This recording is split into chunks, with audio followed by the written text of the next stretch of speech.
In today's video, I'm going to be recommending you a set of settings which you can make to your Sonos Arc soundbar to improve its performance and sound. Now, I'll love to put out all the settings bit by bit throughout the entire video all the way to the end of the video, so you have no choice but to stay around throughout the entire length of the video to watch it so that I can monetize this video a little bit more. Yeah? Shucks. Now, I've accidentally put up the recommended settings in this upfront summary.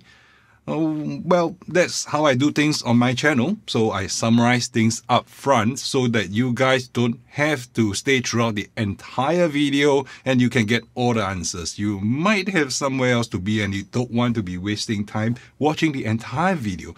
Someone did actually comment that I talk a little bit too much. Well, while this set of settings may seem very simple and it will only take you minutes to apply, it took me days, if not weeks, to continually test and listen, measure and adjust in order to derive this set of recommended settings.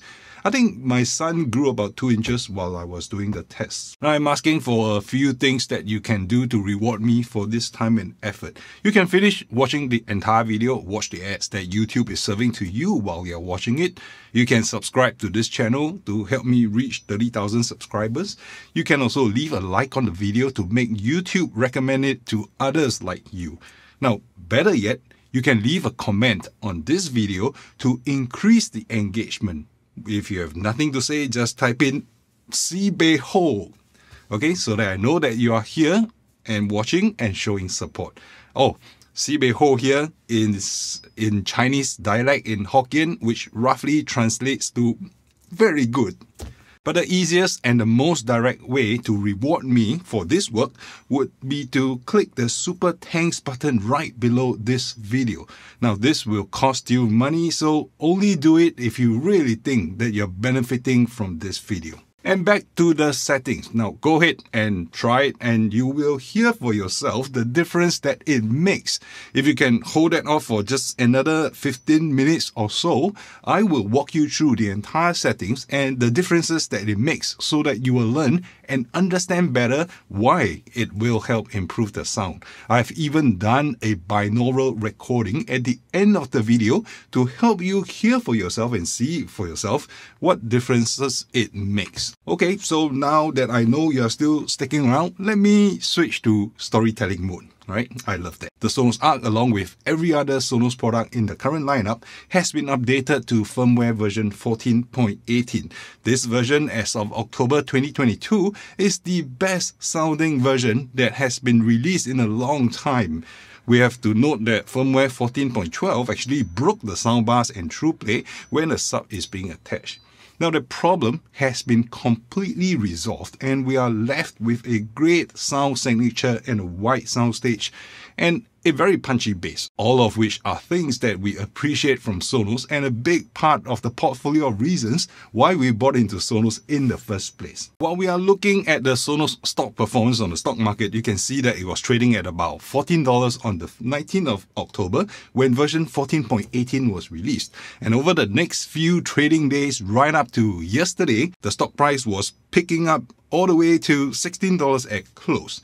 Now, if you're still not convinced that this has anything to do with the sound improvements made by Sonos, take a look at the past 3 months' performance on their stock performance when it tanked from above $20 all the way to $14. Yes, the erroneous 14.12 firmware that broke the Sonos sound signature was released 3 months ago, and the months following it was a nightmare on the stock exchange. Now, of course, there are multiple macro factors and headwinds in the stock market on a global scale that are at play here, but I'd like Sonos to take note of this. Now, regardless of what you Sonos executives think, Sonos is all about sonic performance.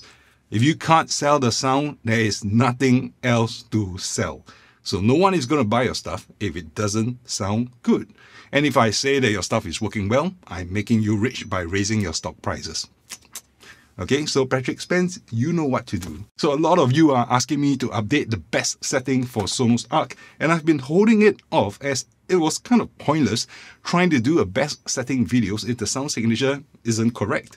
So today, I'm happy to proceed as I believe that they have fixed the sound and we are left with something that is stable, and hopefully they won't mess around and muck around with it for the next few years. In fact, for the next 10 years, hopefully forever.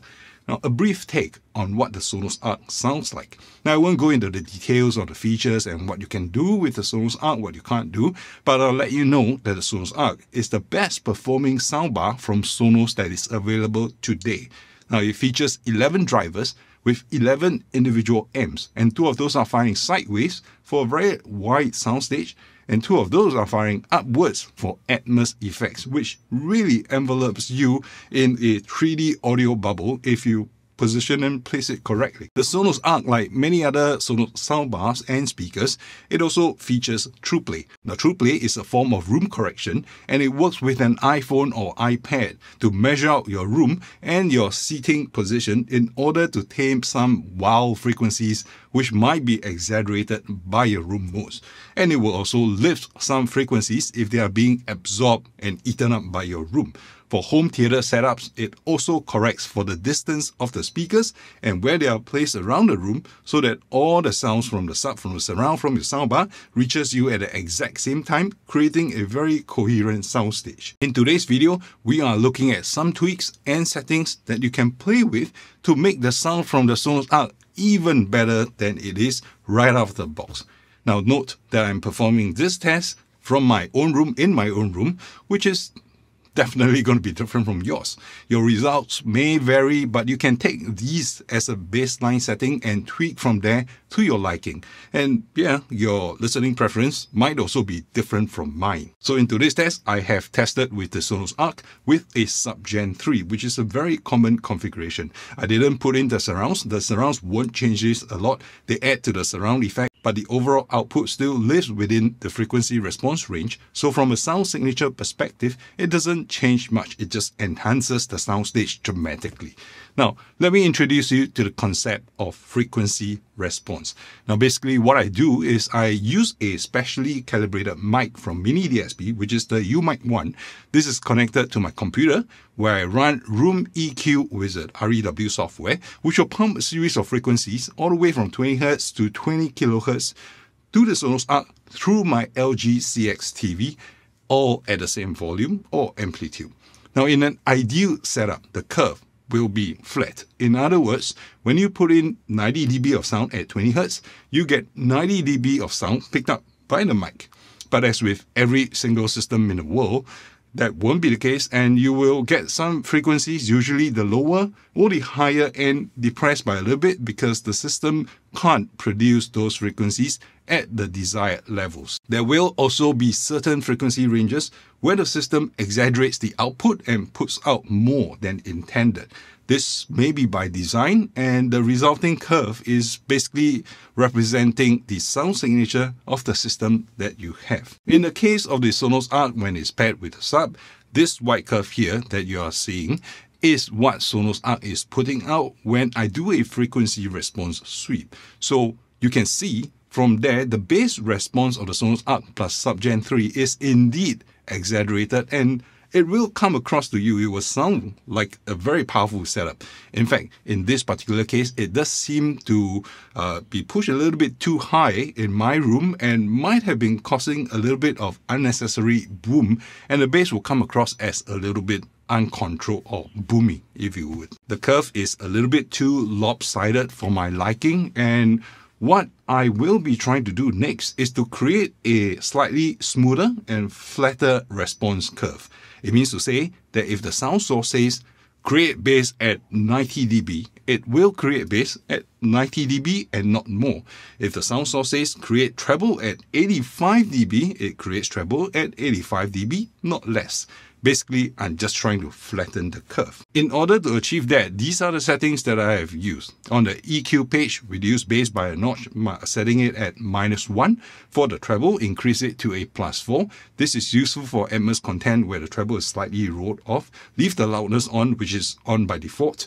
Go to the TruePlay page. Turn on TruePlay if that option is available to you, and if you have already performed TruePlay. Go to your sub setting next. assuming that you already have a sub paired to it, push it to a +1. For height setting, change this to a +4. This works for me. You have to find a suitable setting for yourself depending on your room and your ceiling height.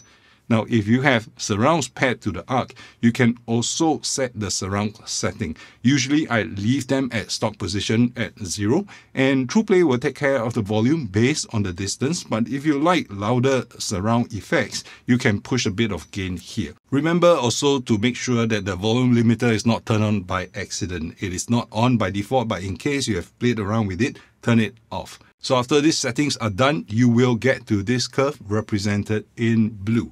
Now you will notice that the bass is now tamed down a little bit from below 100 Hz or so, and the treble response beyond the 2 kHz range is now dramatically increased.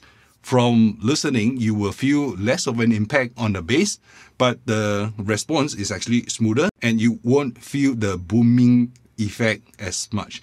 I believe that from 14.18 onwards, this is kind of like the target curve that Sonos is trying to achieve to create a smoother bass line instead of a hard thumping in your face, in your chest kind of bass. The system has a slightly smoother response, but some of you might not like the fact that the bass has been compromised. So at this point, what you can do is to increase the volume. The original test was done at volume 50. In the orange curve that I'm putting up on the screen now, you will see the result of what happens when I increase the volume slider to 57. Now this is an increase in the volume that I have originally set by about 15%. And what this does is that it would have lifted the bass response to match the original output at bass settings. In fact, it has increased the higher bass frequencies to beyond that of the bass settings at 100 Hz. You will notice that there is a 3 dB increase of volume at that bass frequency. And for the rest of the curve, it would have lifted the frequency response range all the way into the mid-range and into the treble. Now, this might seem only a little flatter than the original white curve if you look closely enough.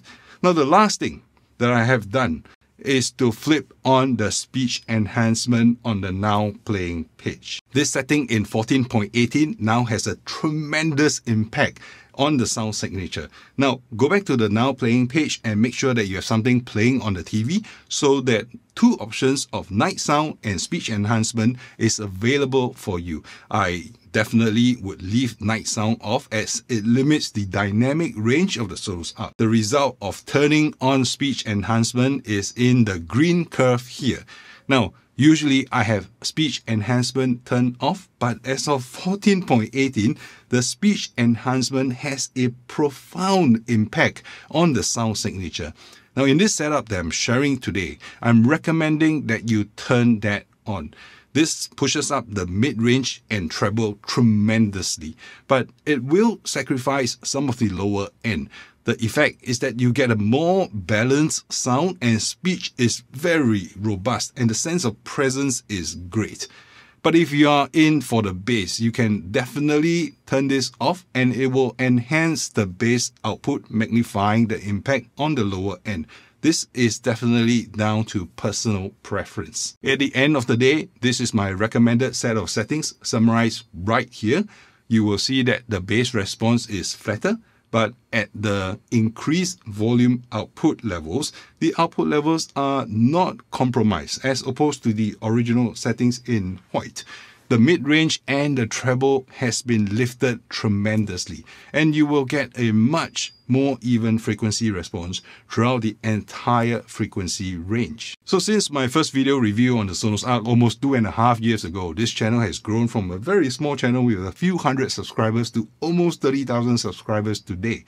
I am very, very thankful for you viewers out there and the trust that you guys have placed in my work. I have been quite focused on the Sonos lineup because I do love the Sonos products. I've also started to reach out to other brands to see if they are willing to work together with me. I will only work with brands who know my style and my viewers. Now, you guys come here for objective feedback, and if the brands can accept that, I will work with them. So do look out for an expanded scope in the near future, and I'm asking for your continued support when I do that. Now, if this video has been helpful to you, I do hope you can consider dropping me a super thanks. A lot of home theater enthusiasts actually spend a lot of time tinkering with their system settings to achieve results that they desire. It takes time, it takes effort, it takes quite a bit of knowledge. Some will go as far as to pay hundreds of dollars to engage professionals to come in and spend time listening and tuning the system to match their room. Now, I won't go as far as to say that my video here will achieve the same results, as there are so many variables to take care of, and this is for my room, so may not exactly work for yours, but I do hope that they move you at least in the right direction. If you try these settings out and find that they have improved the sound for you, and you would like to express your thanks for me, a super thanks on this video will send me some coffee money my way. And it won't cost you nearly as much as getting someone to come in and tune your system for you at home. Next up, if you are a Sonos Beam owner, you might be wondering if these settings will work for you. There will definitely be differences. I will be producing a video soon specific to creating the best settings for the Sonos Beam Gen 2.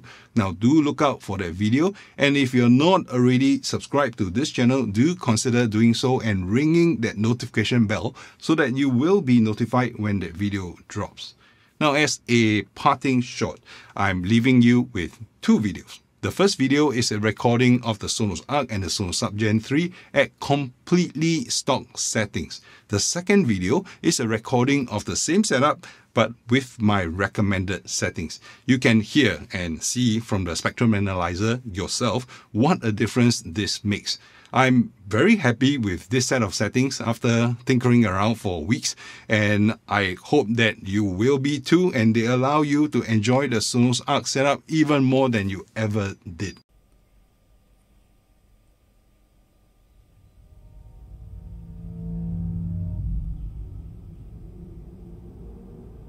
This is Dolby Atmos, the world's first object-based cinematic audio. With powerful moving audio that transcends from channels to moving around you with pinpoint accuracy.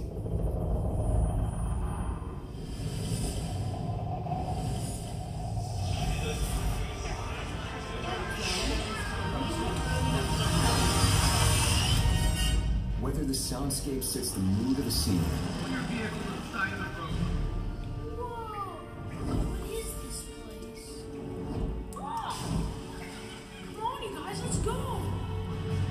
captures the full extent. Do you want to know my secret? Of nature's fury.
This is Dolby Atmos, the world's first object-based cinematic audio. With powerful moving audio that transcends from channels to moving around you with pinpoint accuracy.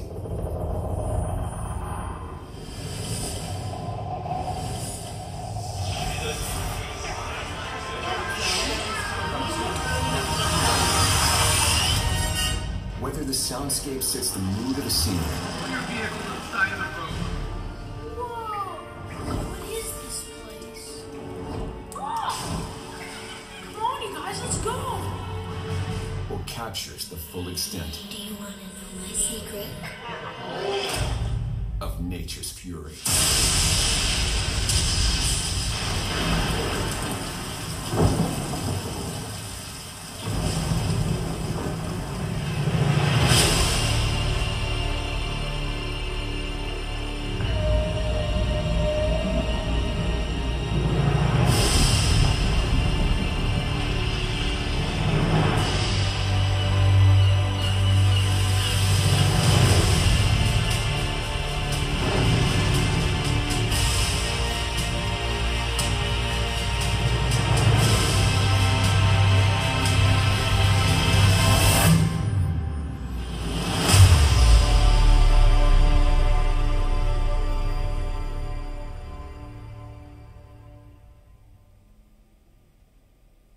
Alright, so I hope those videos were useful. And if you have enjoyed this video, make sure that you also check out this video right here on how to position your sub properly to achieve the best results. That video was done quite a while back, but the principles remain the same for the Sub Gen 3 even today. I will see you over in that video.